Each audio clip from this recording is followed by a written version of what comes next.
thank you for joining in. The topic that I'll be covering for the next 15-20 minutes is on style and frame advisor.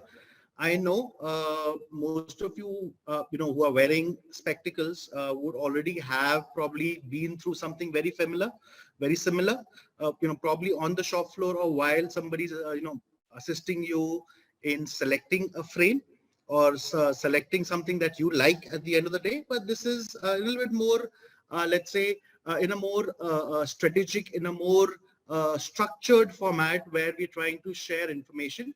Where when a customer walks inside the store, or let's say when any of you are talking or discussing or assisting a customer, what kind of things or points you should look at while the customer selects a frame for himself or for somebody that he's with at the end of the day. So there are a couple of golden rules. I thought these are very important golden rules that we should keep in mind, or the staff or the sales representative should keep in mind, and I'll be sharing those golden rules with you as we go on. Because at the end of the day, the end result is what really makes a difference, and the end result that we want to see and want to make sure that the customer gets is that he sees well at the end of the day, he feels good, he looks good, and he's really happy with the end product. So he feels that there is a value for money, value for the worth, value for the time that he spent at the store, and this is where his loyalty at the end of the day would increase with the team and with the store going ahead or going forward. So what are the things that we should take care of while we are assisting or we are talking to the consumer? See, at the end of the day, how we look and how we feel really makes a difference. So how do you select a frame as per the face? So the couple of, like I shared, the couple of golden rules that we try to inculcate or we try to share during this process, where the staff needs to make sure that he understands, first of all, that what are the different frame shapes that he has at the store.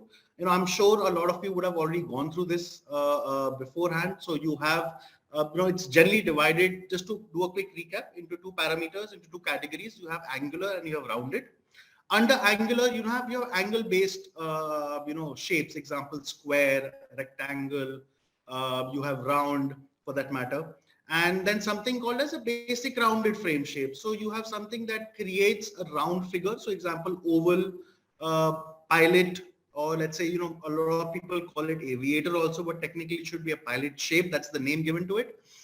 Then you have something called as cat eye. I think cat eye is also very famous, and specifically when we talk about female, inspired frame shapes. So something like cat eye or a butterfly shape. These are some of the shapes which are fairly common at the shop floor, and you can actually, check them out in your next travel at them.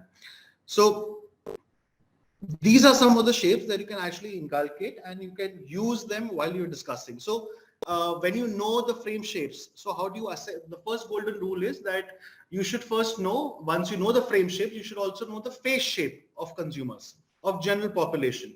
So like the frame shapes, even the general population is divided into two categories. You again have rounded and you have angular face shapes. So again, in a similar fashion, like the frames were divided, in angular face shapes, you have two subcategories. You have square and you have triangle.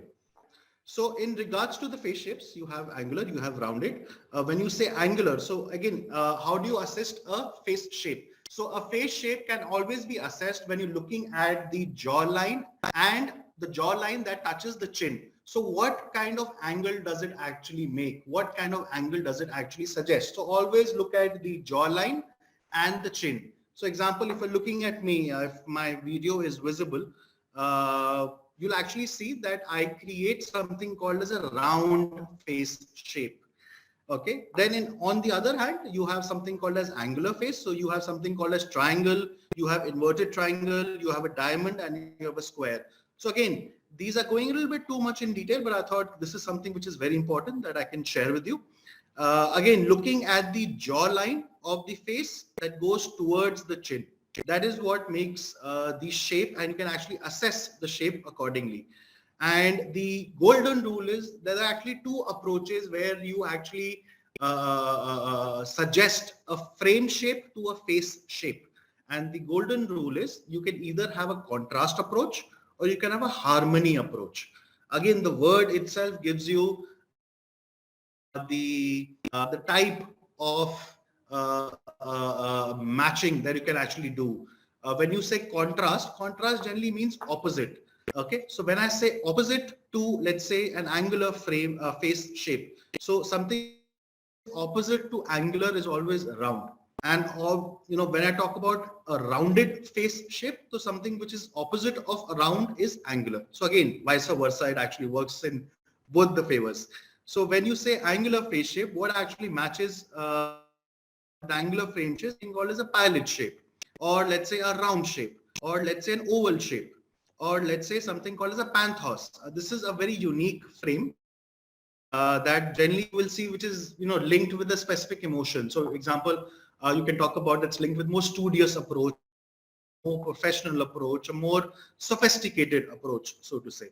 And then finally, you have something called as which is a mix of, let's say, a panthos and a round, so to say. So these are some of the shapes that actually go very well in contrast to angular face shape consumers. When I go back, let's say, go on ahead, when I talk about rounded face shape. Under rounded face shape also, there are two very simple subcategories, which is called as oval and round. Okay. And again, when I talk about a contrast approach again will be very simple. So you have an angular frame shape, and with the angular frame shape, basically, as an example, let's say if I have a round frame shape or an oval face shape, something called as a cat eye look. So example, you can see this is a cat eye frame shape, a bold cat eye frame shape. This will go very well.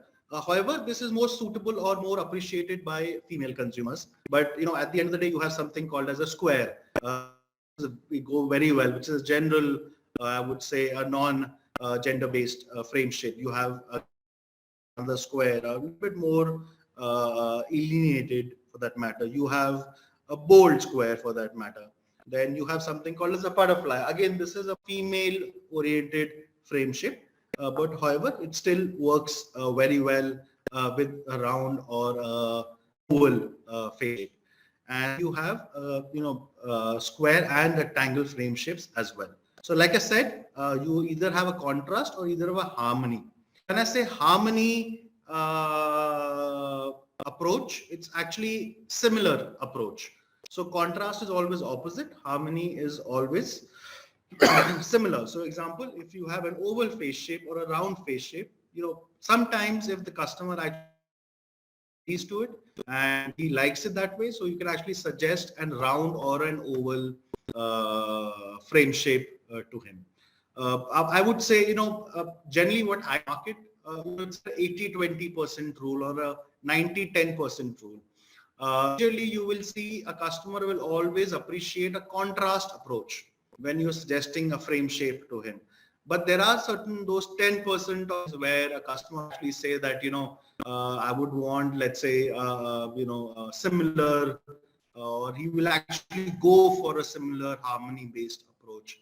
Where if he has, let's say, a square face shape, he'll actually appreciate a square frame shape as well. So, as an example, I don't know if anybody would have noticed, Dhoni generally wear, a similar frame type when he plays cricket, or when he used to, for that matter.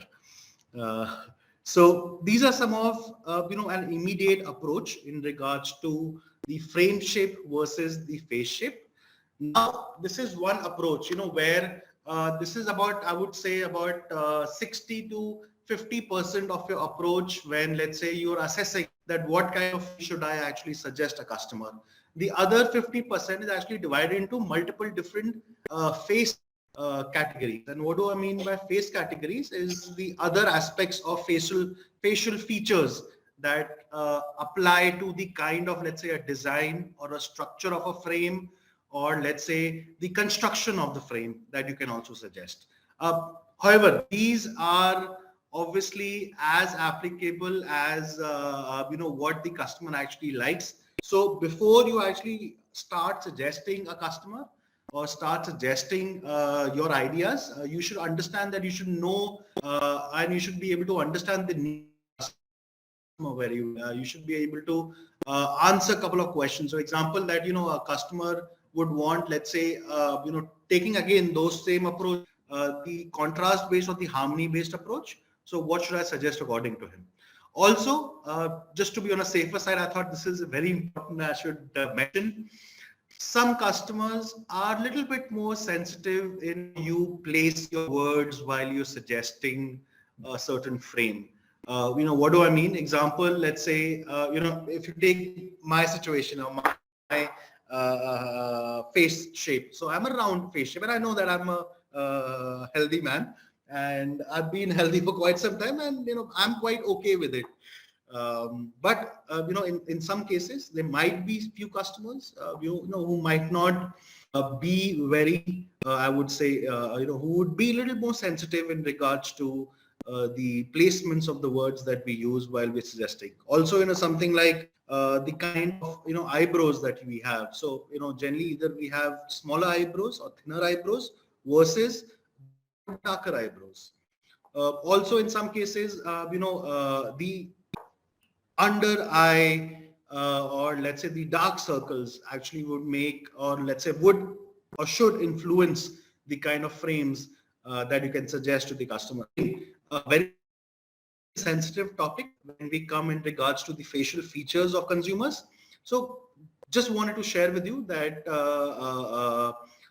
these things should be kept in mind, but depending on your interaction with the consumer, can or should not be or could not be shared with the consumer in those specific formats. So what are kind of facial features that you can look at? You can look at the length of the face. Generally two types of length. So either they are longer side profiles or the shorter side profiles. In some cases, again, there are general golden rules to it. So let's say if you have a long side profile face. So with a longer side profile, you can actually recommend bolder temples. With shorter face profile, something like thin temples or thin rims actually makes a huge difference. Like I shared before, in regard to the other facial features, when we come to eyebrows, there are either thinner or thick eyebrow-based facial features. So example, I hope if you can view my screen, when we talk about thick eyebrows specifically, then it's always the contrast that makes more sense in regards to question that you can put forth with the consumer. So thick eyebrows we'll talk about, will probably go very well with something called as a little bit more in regards to thinner. Sorry, I think this is short face. We'd go for a thinner frontal profile. So example, a thin frontal feature of the frame. And when I say, let's say a thinner based eyebrow, a shorter based eyebrow, thin eyebrows, a little bit more thicker frame shape can be suggested to the consumer. So a bolder frame, a thicker temple, a decorated temple, even for that matter, decorated frontal also might in some cases. Again, depending completely on how the customer sees the product, reaction. So would have to be open to understanding the non-verbal cues that the consumer is sharing. In these cases, the IQ actually has a huge impact that you need to look for. He might share his feedback verbally, but like I said, the non-verbal cues here is more important in some cases. The second feature are the structure of the nose. So in some cases, you will see, like generally, as an average, if I talk about as a global